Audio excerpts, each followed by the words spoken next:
নমস্কার সকলকে আগত সংবাদ মাধ্যম সংগ্রামী যৌথ মঞ্চের পক্ষ থেকে আপনাদের নমস্কার জানাচ্ছি। আজকে একটা বিশেষ কারণে এই প্রেস কনফারেন্স ডাকা হয়েছে।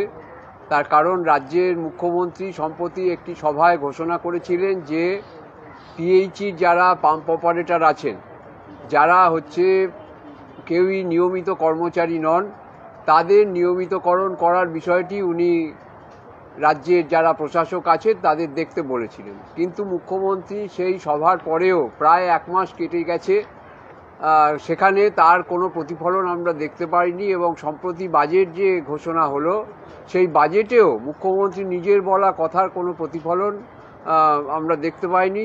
সংগ্রামী যৌথ মঞ্চের অন্তর্ভুক্ত যে সংগঠন, পাম্প অপারেটরদের যে সংগঠন, দেবাশিস দাস রয়েছেন,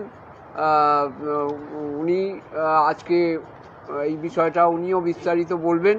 কিন্তু তার আগে যেটা বলবার সেটা হচ্ছে যে এই সমস্যা মুখ্যমন্ত্রীর প্রতিশ্রুতি সত্ত্বেও এই সমস্যার সমাধান যেহেতু হচ্ছে না, এই কারণে আমরা আগামী এপ্রিল মাসের 3রা ও 4ঠা এপ্রিল দুদিন আমরা জল বন্ধ করার 48 ঘন্টা আমরা সরকারের সাথে অসহযোগিতার যে কর্মসূচি, সে যারা পাম্প অপারেটর তারা অসহযোগিতার কর্মসূচি গ্রহণ করেছেন। অতীতে আমরা এর আগেও একবার করেছিলাম 2023 সালে, কিন্তু তখন সরকারের থেকে বলা হয়েছিল, আমাদের সঙ্গে আলোচনা ডাকা হয়েছিল, পিএইচি যারা চিফ ইঞ্জিনিয়ার আছেন নিজালয় প্রকল্পে ডাকা হয়েছিল।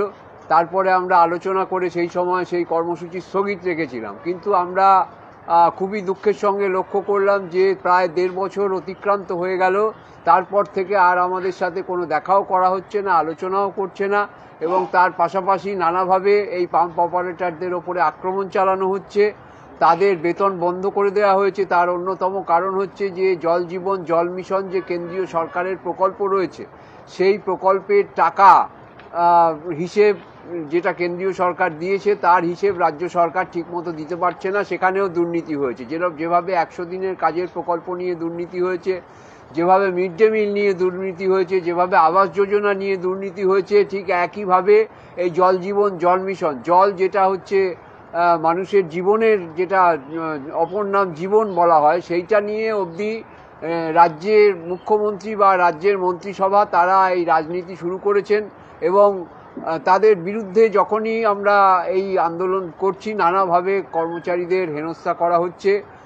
এখন তাদের বেতন বন্ধ করে দেওয়া হয়েছে এবং তারা প্রায় অনাহারে দিন কাটাচ্ছেন।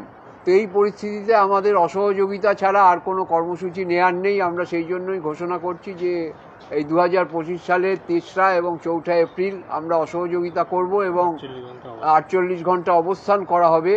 নিজালয় যে রয়েছে সল্টলেকে সেক্টর 5-এ যে পিএইচির যে মূল দপ্তর রয়েছে, সেখানে আমরা 48 ঘন্টা অবস্থান করব।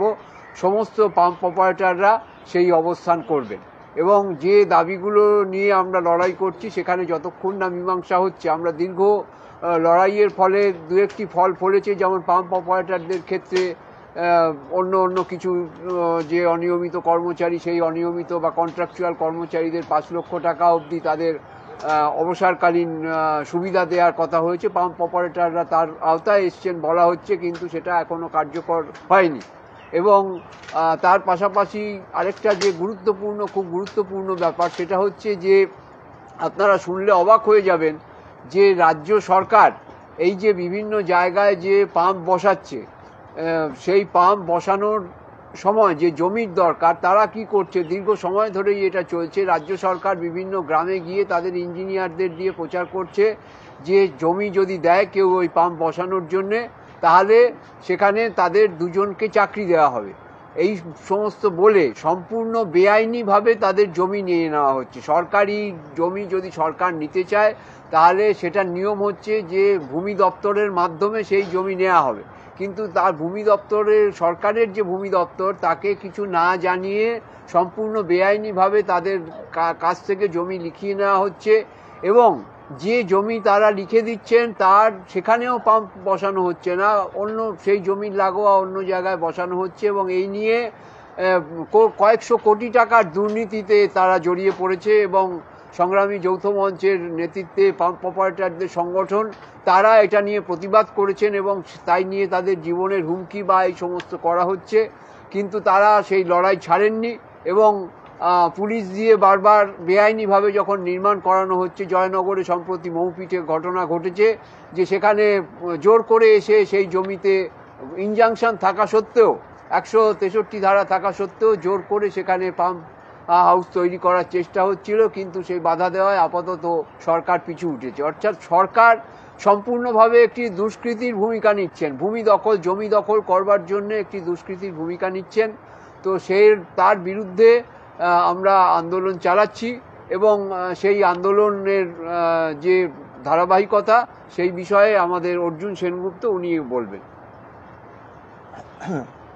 প্রথমেই যে কথাটা বলা যে এ রাজ্যটা একটা সম্পূর্ণ হট্টমালার দেশ হয়ে গেছে, এখানে কোনো আইন চলে না। রাজ্য সরকারের তৈরি আইন সেটি রাজ্য সরকার প্রতি মুহূর্তে ভায়োলেট করতে করতে যায়। পিএইচই দপ্তরের পাম্প অপারেটরদের ক্ষেত্রে যারা জল জীবন মিশনে কাজ করছেন, কি যে অদ্ভুত এক পরিস্থিতির সৃষ্টি হয়েছে তার কোনো যৌক্তিক ব্যাখ্যা আমরা করতে পারি না। দেখুন, অনিরুদ্ধ ভট্টাচার্য ইতোমধ্যেই বললেন যে প্রক্রিয়ায় জমি নেওয়া হয়েছে, জমি দান করতে বাধ্য করা হয়েছে এই হতদরিদ্র মানুষগুলোকে, সেটি সম্পূর্ণ বেআইনি। ভূমি দপ্তরের সাথে আলোচনা সাপেক্ষে কালেক্টর একমাত্র এই জমিদান যে পদ্ধতি, সেই জমিদান পদ্ধতিতে তিনি মুখ্য ভূমিকা পালন করতে পারেন এবং সেই জমি রেজিস্ট্রি করা হয়।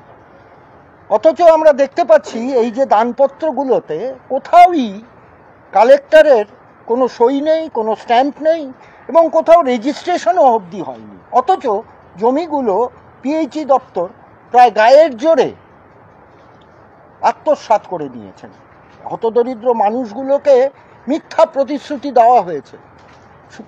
তাদের সঙ্গে যে চুক্তি করা হয়েছে সেই চুক্তিতে কোথাও লেখা নেই, তাদের যে মৌখিক প্রতিশ্রুতি দেওয়া হয়েছিল যে তারা যদি জমিগুলি দান করেন তাহলে তাদের পরিবারের দুজনকে স্থায়ী চাকরি দেওয়া হবে, এটি শুধুমাত্র মৌখিক জায়গায় রেখে দেওয়া হয়েছে।